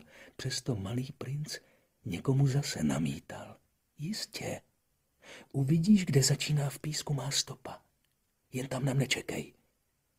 Budu tam dnes v noci.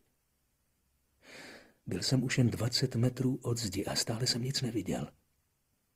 Po chvíli mlčení malý princ ještě dodal. Máš dobrý jed. Jsi jist, že mě nenecháš dlouho trpět? Zastavil jsem se. Srdce se mi sevřelo, ale stále jsem tomu nerozuměl. A teď jdi pryč, řekl. Já chci zase dolů. Podíval jsem se dolů ke zdi a vyskočil jsem. Proti malému princi se tam zvedal jeden z těch žlutých hadů, kteří vás v půl minutě zprovodí ze světa. Sáhl jsem do kapsy pro revolver a rozběhl jsem se.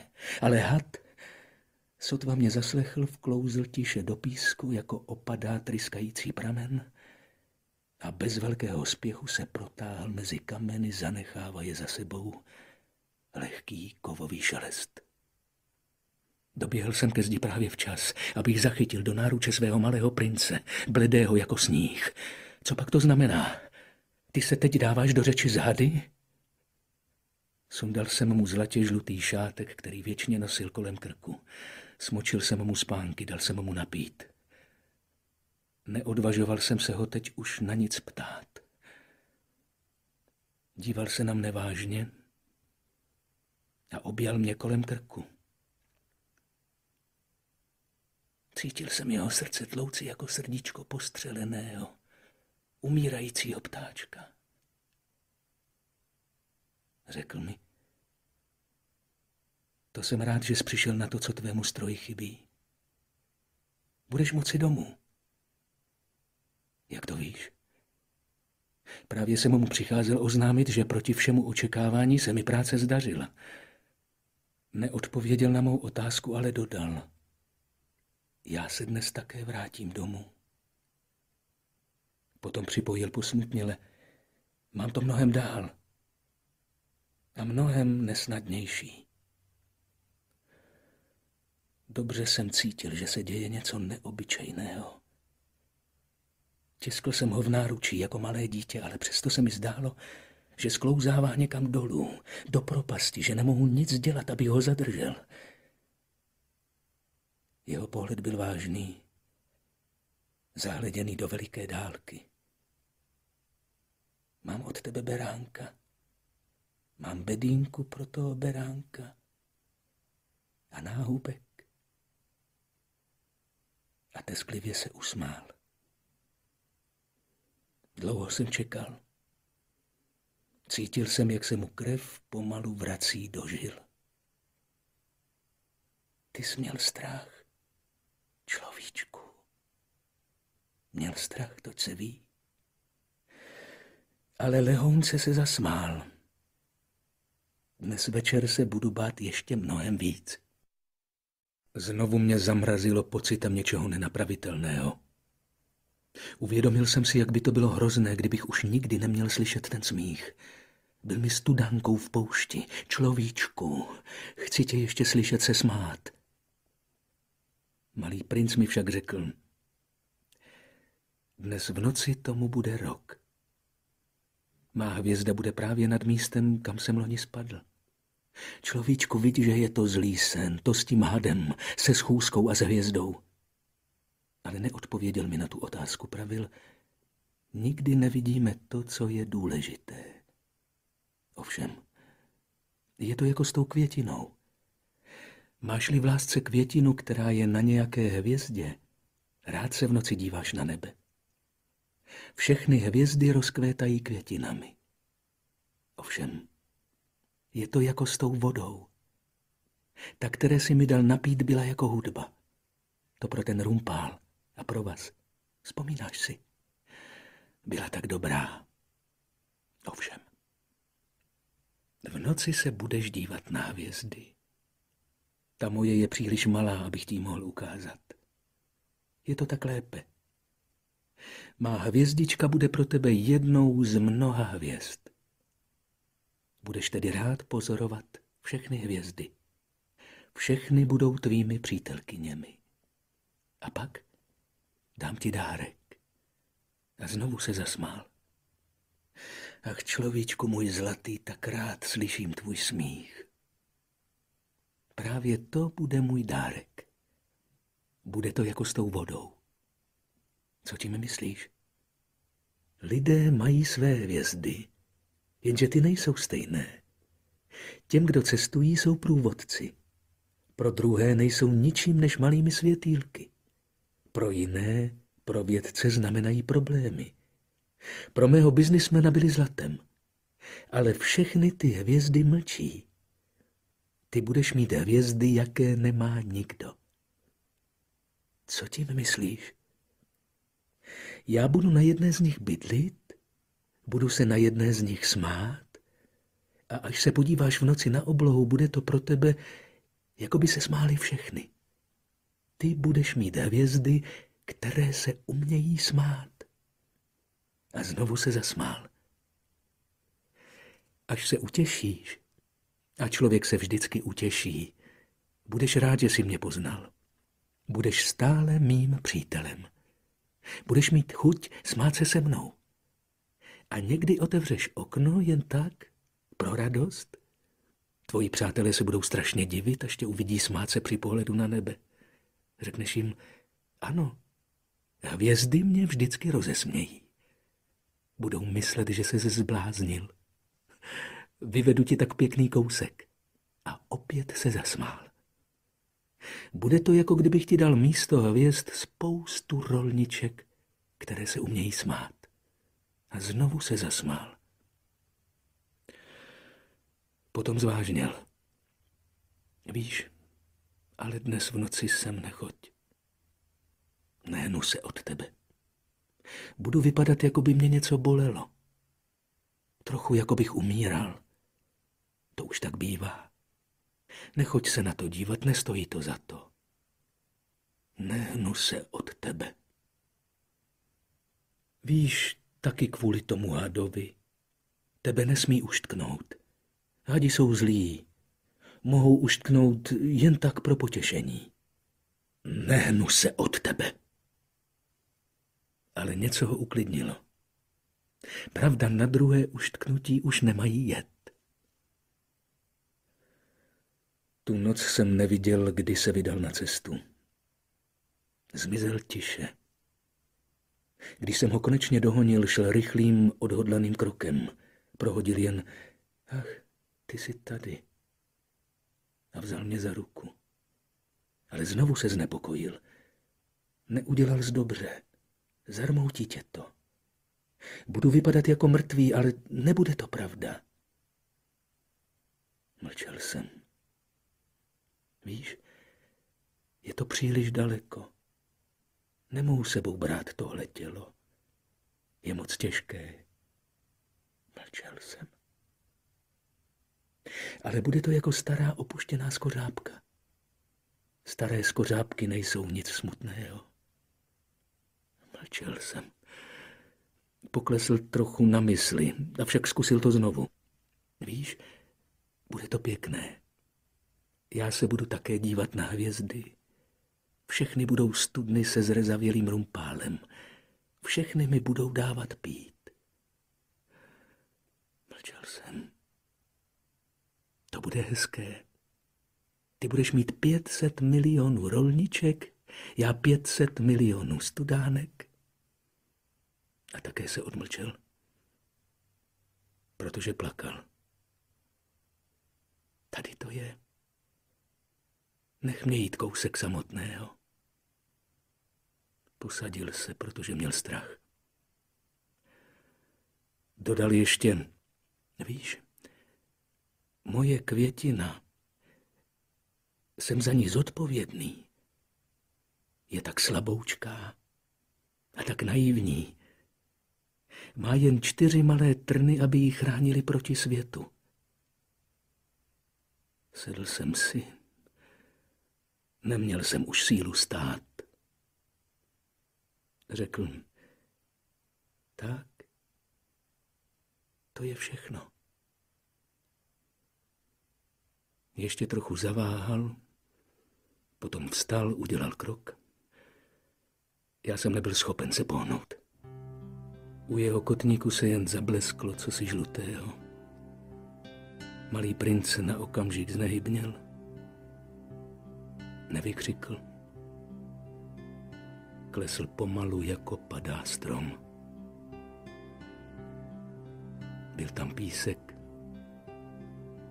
Ani slyšet to nebylo.